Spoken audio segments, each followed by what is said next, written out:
the signal. Ethiopia raises her hands from tableland to tableland. Messengers, servants of the great chiefs of Ethiopia, who in many provinces had not submitted to the Italians, spread the news also to the villages. And the Ethiopians pulled out the old rifles that had lain in the thatch of their houses when the Italian police passed through.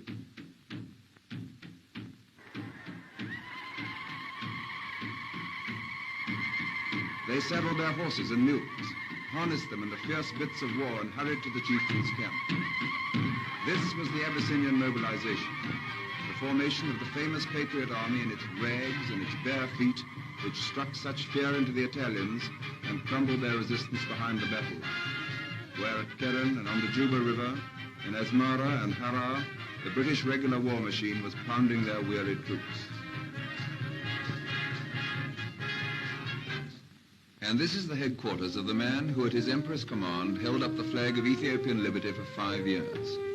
Ras Ababa Aragai, in 1935 and 1936, chief of the Addis Ababa police. A quiet, astute, gentle-voiced officer, incapable of shouting Duce, Duce in any language. One of the bravest men in the modern world. Ababa Aragai has spent the past 5 years never more than 100 miles from Addis Ababa.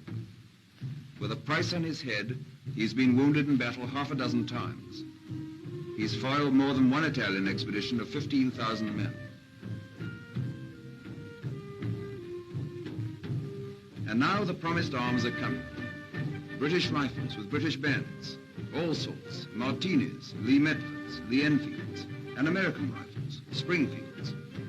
It was the chance shipment from America that gave the first armed impetus to the revolt, and captured Italian rifles in their thousands.